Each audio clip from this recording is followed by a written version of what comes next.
रात के 11 बजे का वक्त था और मैं इस तरह बेखबर सो रहा था जैसे गधे घोड़े सब बेच दिए हूँ। न जाने ख्वाबों में कौन से जजीरों की सैर कर रहा था जब फोन की मुसलसल बजती घंटी ने मुझे झंझोड़कर होश व हवास की दुनिया में लाप रखा। अपने ख्वाबीदा आसाब को बमुश्किल कंट्रोल करते हुए मैंने फोन उठाया। अस्सलाम अलैकुम। हस्ब आदत मैंने सलाम किया। वल्लैकुम अस्सलाम। कैसे हो तलहा बेटा, क्या कर रहे थे? जवाबन मुझे अबू जी की संजीदा सी आवाज सुनने को मिली। सो रहा था अबू जी, आप लोग खैरियत से पहुंच गए? और फिर जो उन्होंने बताया इसे सुनकर कदमों तले से जमीन नकुल गई। उनकी गाड़ी रास्ते में एक हादसे का शिकार हो गई थी और उस वक्त सब अस्पताल में थे। अगर चाबकवल उनके फिक्र की कोई बात नहीं थी और वो सब मामूली जख्मी थे, लेकिन उनकी परेशान लब व लहजा और गैर मामूली अंदाज गुफ्तगू मुझे किसी इन्होंने का पत्ता दे रहे थे। लहजा मैंने फौरन रिवांगी का प्रोग्राम बनाया।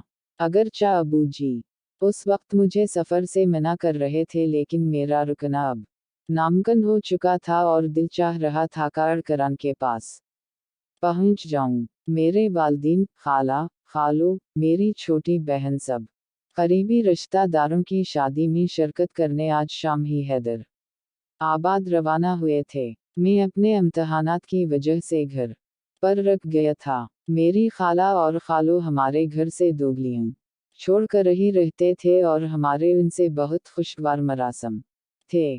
खाला खालो नहायत शफीक, पुरखलूस और जिंदा दिल थे।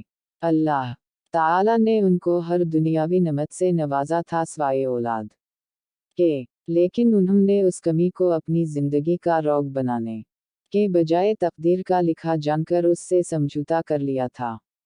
मुझे और मेरी छोटी बहन गुड़िया को वो अपनी औलाद ही समझते थे और अपनी तमाम तर मोहब्बत उन पर नछावर करते थे।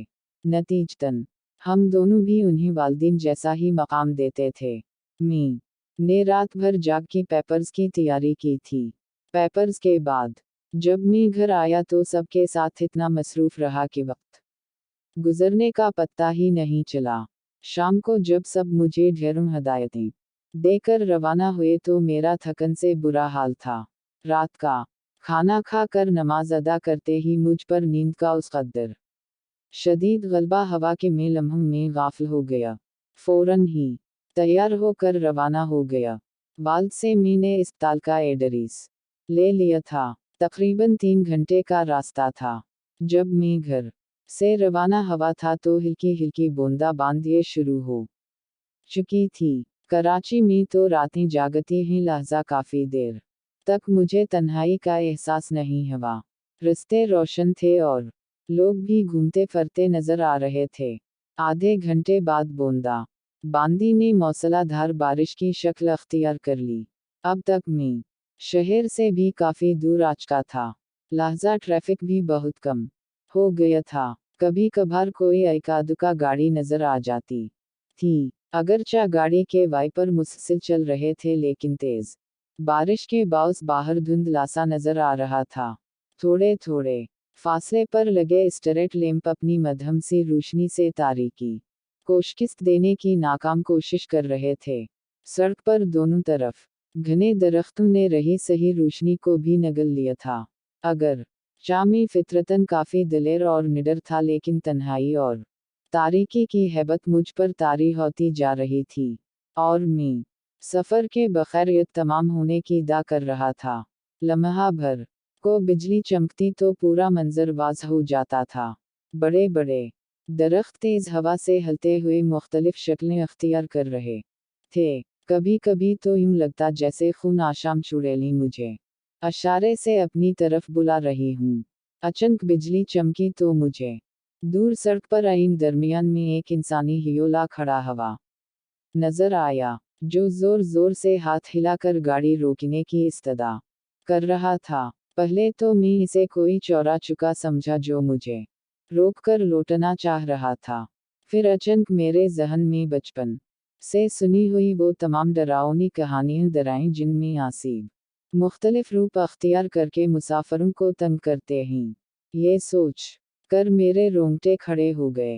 एक ख्याल ये भी था कि शायद कोई ज़रूरतमंद हो जो रात के उस पहर मदद के लिए खड़ा हो। बहरहाल जब मैं जलाल तो कावड़ करता वहां तक पहुंचा तो ये देखकर इसे अपनी आंखों पर यकीन करना मुश्किल हो गया कि वहां कोई इंसान तो क्या कोई चिड़िया का बच्चा तक न था। मैंने हर तरफ बगौर देखा लेकिन चारों तरफ तन्हाई और सन्नाटे का राज था।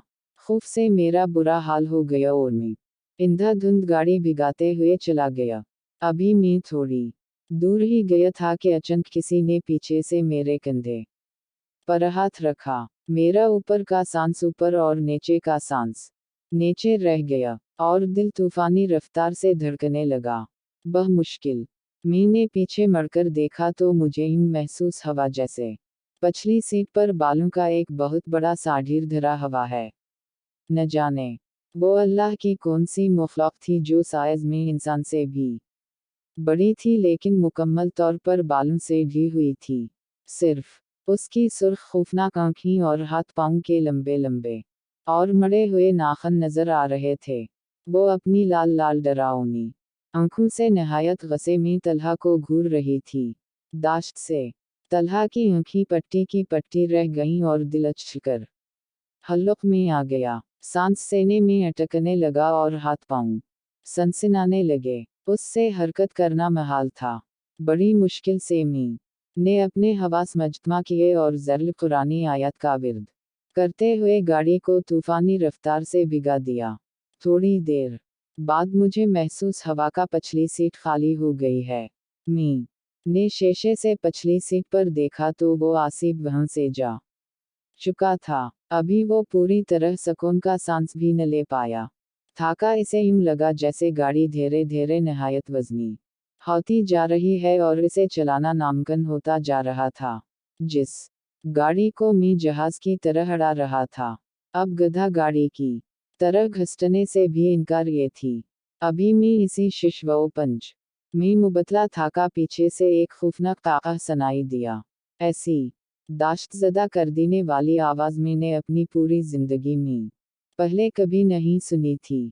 मड़कर देखा तो वही गैर इंसानी मखलूक दोबारा सीट पर बराजमान होकर कहकहे लगाती नजर आई।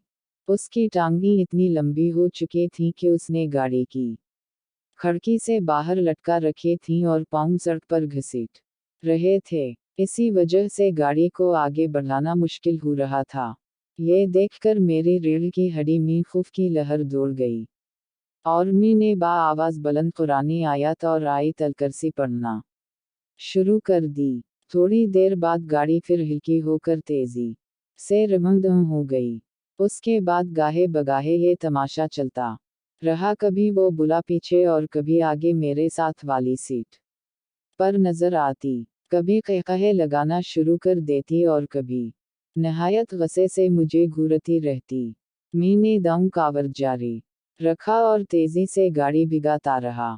घंटा भर में शहर के आसार नजर आने लगे तो वो मखलूक यकायक गायब हो गई। मैंने अल्लाह का शुक्र अदा किया कि मैं बखैरियत बगैर कोई नुकसान पहुंचाए मेरा पीछा छोड़ दिया। अभी मैं अस्पताल से 15 मिनट के फासले पर था फिर मुझे शाक लगा। रात की तारीकी और मूसलाधार बारिश में खालो एक स्ट्रीट लैंप के नीचे खड़े नजर आए।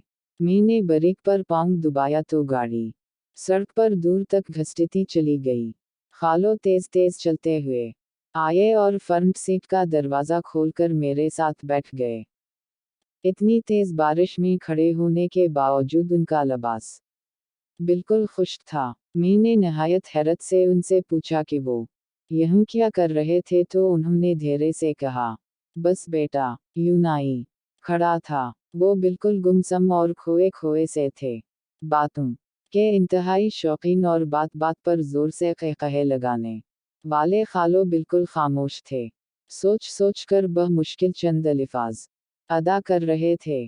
जब मैंने उनसे सबकी खैरियत पूछी तो वो गुया हुए, हम बेटा सब बिल्कुल ठीक हैं, तुम फिक्र न करो, तुमसे मिले बगैर जाने का दिल नहीं चाह रहा था तो मैं चला आया। मैं हैरत से सोचने लगा कि वो कहाँ जा रहे हैं, लेकिन उनकी हालत देखकर मैंने मजीद पूछना मुनासिब न समझा। मुझे लगा कि एक्सीडेंट ने उनके हवास को मुतासिर कर रखा है। मैं खुद भी अस्पताल पहुंचने की जल्दी में था, लहजा खामोशी से ड्राइव करने लगा।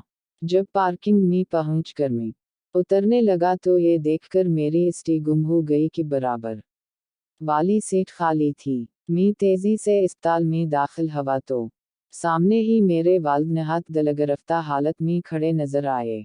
मैं खालों के बारे में बताना चाहता था लेकिन वो खामोशी से तेज तेज चलते हुए मुझे अंदर ले गए। कमरे का मंजर देखकर मुझ पर सकता तारी हो गया। सामने ही बिस्तर पर खालों की लाश रखी थी जो रोड एक्सीडेंट में मौके पर ही दुम तोड़ गए थे। अम्मी और खाला मुझे देखकर लपक कर आईं और मुझसे लिपटकर फोट फोट कर रोने लगी। लेकिन मैं अपने हवासों में ही कब था जवानी तसली देता। मैं तो हैरत से किंग खड़ा ये सोच रहा था कि अगर खालो एक्सीडेंट के वक्त ही इंतकाल कर गए थे तो अभी मेरे साथ गाड़ी में कौन था? क्या उनकी मोहब्बत वाकई इतनी शदीद थी कि उससे मिले बगैर जाने का उनका दिल रजामंद न था? यही वो मामा है जो कभी मुझसे सलझ नहीं सका।